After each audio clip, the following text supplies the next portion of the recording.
Sue screamed. Tears were streaming from her wide eyes as she watched from the vent opening as Matt was torn apart by the Vespids in the locker room. Their teeth, which rotated like biological saw blades, ripped him to shreds as they used their spider-like legs that protruded from their chest to tear bits off him. Her body was stiff with shock. They had lost Luke and Matt in the space of a few minutes. Luke's body was still on the ground where it had been since Matt had ended his life. His body was twisted and discolored, showing the signs of the partial transformation he had been going through. Turning into a Vespid after being stung by the venomous stinger on their tail. The horrific sight so engrossed her that she didn't see the tail lashing out towards her. "Watch it!" Penelope shouted from behind Sue in the vent, and then Sue felt a hand pulling her back just in time. The stinger hit the top of the vent, and from below a Vespid snarled horrifically, the sound mixing with the gruesome noise coming from the other Vespids feasting on the bodies. Sue and Penelope watched as the tail that had come for them turned so that its sharp point, slick with yellow venom, was pointed straight at them. "Go!" Penelope shouted, and Sue didn't need to be told twice. The vent was just about big enough for them to crawl on their hands and knees, so that's what they did.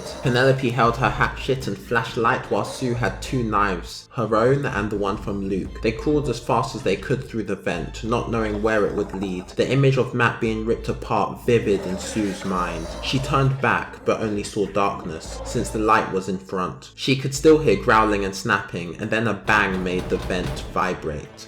The Vespids must be trying to get in and follow them. Suddenly, from in front of Sue, Penelope cried out in pain and stopped. Sue's face bumped into her. "Penelope, what's wrong?" "It's nothing," Penelope said through gritted teeth. She went to move forward again, but as she put her hand down on the metal surface of the vent, her arm gave way, unable to hold the weight of her body. Her face fell, smashing into the metal, making a clash that echoed down the vent. In response, Sue heard the Vespids smashing into it from behind, rattling the vent constantly. "Penelope, what is going on?" Sue asked, panic in her voice. She hadn't been able to process the fact that it was just the two of them left. She reached forward and took the flashlight as Penelope turned over onto her back with a grunt. When Sue held the flashlight handle, she realized it was slick with liquid. Blood. When she turned the light to Penelope, Sue gasped. When they had fought the first Vespid that had attacked when they entered the stadium, its blood had gotten all over Penelope. Vespid blood was corrosive, chemically burning anything it touched. She had managed to get most of it off, but the remnants left in her flesh had done horrid work. Penelope's face was almost unrecognizable. The blood had burned so deep that skin was flapping down below her chin from her cheek. Her jaw muscles were showing, and her eyes were bulging out, the eyelids and flesh around them gone. Even half her nose was missing. When Sue saw Penelope's hands, she understood why she hadn't been able to crawl anymore. They were raw, with the skin and outer layers of flesh completely gone and the bones in her fingertips showing. Even her blood had burned away. There was much less of it than what would typically be pouring out of her with wounds like that. And thin smoke rose from the burns, filling the vent with the odd smell of burning flesh mixed with sickening chemicals. "I don't think I'm gonna make it." "No, you can, Penelope, you have to." "I can't move." Sue started to rack her brain. She had lost Luke, she had lost Matt, she couldn't lose Penelope as well. She wouldn't allow it to happen. She shrugged off her jacket. It wasn't ideal, but all the medical supplies they had brought with them on the supply run had been destroyed in the car explosion. To think that all this had originated from a supply run that they had done so many times before. If Sue hadn't just watched two of her friends die and was currently trying to save a third, she might have found it ironic. "I'm sorry about this," she hissed to Penelope, before Sue pressed her jacket to Penelope's face. Penelope screamed in pain so loudly that the Vespids around the stadium howled when they heard it. They were there.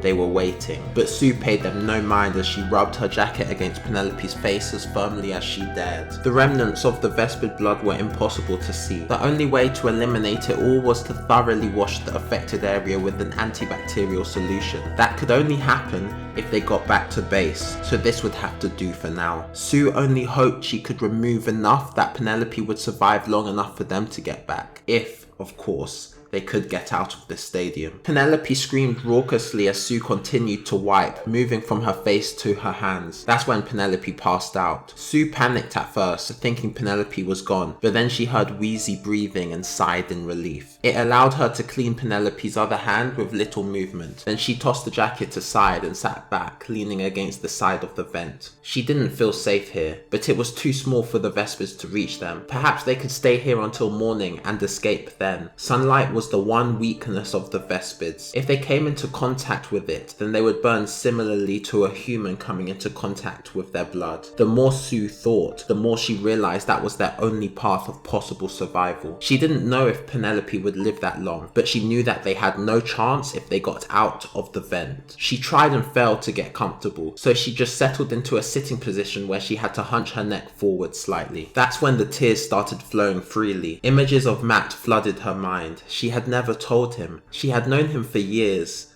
She had loved him. And yet, she had never told him. Now, he would never know. And Luke. His little sister was at base. Sue couldn't imagine having to tell the little girl her brother had gone canine and then been killed by his best friend. There was a banging that made Sue jump. Not from the Vespers trying to get in, like what had been happening. From closer. Something was inside the vents with them. "Penelope!" Sue hissed as she started to shake her friend. Penelope groaned as she slowly woke up. "What?" she said groggily, seemingly confused. "Something is in here with us." "What?" Penelope shot up and went to grab the flashlight, but immediately recoiled in pain when her tender hand touched the metal. Sue took it instead and shone it down the vent behind them. At first, she saw nothing. The banging got louder and louder. Then she heard growling. Softer, but just as animalistic as the Vespids. It came into view. Its red eyes first, then its spidery legs, then its whole body. About the size of a medium-sized dog, but unmistakable. It was a Vespid pup, rushing towards them, its one row of teeth rotating instead of the three of the adults. Sue swore and bounded past Penelope before grabbing her friend's wrist. She started dragging Penelope along the vent. They had to escape. Sue was strong. She was a survivor of the Vespid apocalypse after all. But dragging Penelope in a small vent limited how quickly she could go. The Vespid was gaining on them fast. Its growling intensified as it smelled their blood, and its red eyes shone with hunger. "Sue, leave me," Penelope croaked. "I won't," Sue said desperately. "Stop. Stop." Penelope pulled her arm from Sue's grip. "No, Penelope, come on, come on," Sue said, but as she turned and locked eyes with Penelope, she saw that her face was close to being gone. Her teeth were melting, and then, as she watched, Penelope's tongue started to smoke. "It's okay," Penelope tried to utter before speech was lost to her entirely. Then she closed her eyes and lay down. Sue looked up at the Vespid pup charging towards them, looked down at Penelope, who seemed at peace, and then she turned and crawled as fast as she could. When the Vespid reached Penelope, there was no scream. Sue only knew it had happened from the sounds of tearing flesh behind her. Sue didn't look back. She kept on going. Luke was gone, Matt was gone, now Penelope was gone. She was the last one left, the only one who knew what had happened here. She had to survive.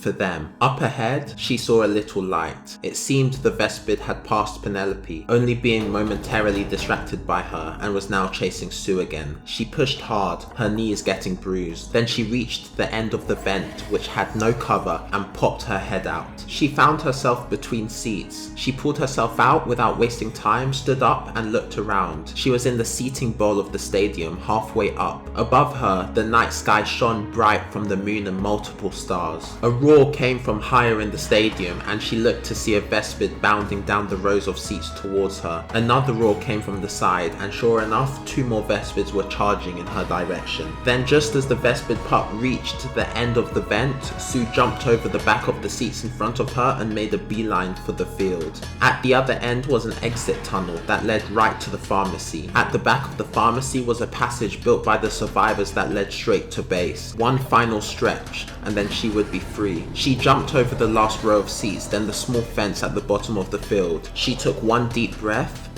and then she ran. All around her, Vespid sped after her from different angles. As she sprinted down the center of the field, pumping her arms with all her strength, they closed in on her, forming a rough semicircle behind her. She could make it. She had to make it. But a human, outrunning creatures twice the size of wolves, pure muscle rippling under their black fur? No.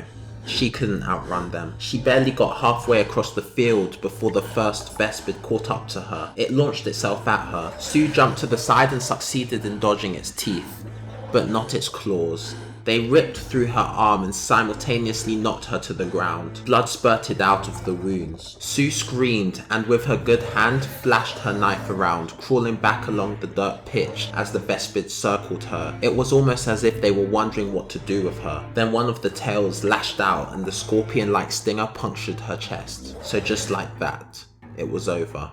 The change began as a sudden, intense pain where the stinger had hit her. It seared through her like a bolt of electricity, burning her from the inside. She rolled on the ground and screamed and spat and crunched her mouth so hard that her teeth fell out, being replaced with 3 sets of sharper ones that rotated like biological saw blades in her ever-extending snout. From her chest burst 4 spider-like limbs, and that's when she felt it, the connection. She could feel their presence in her mind getting stronger and stronger. They were excited, she knew that, but it wasn't words that she could hear. She tried to focus on herself, on who she was. Her name was Sue. She had just lost her friends to these creatures, Penelope, Luke, Matt. But then she found herself snapping her jaws. Her vision became sharper, and then she was on all 4s. She looked around at the Vespids in front of her, and only one word came to her mind: family.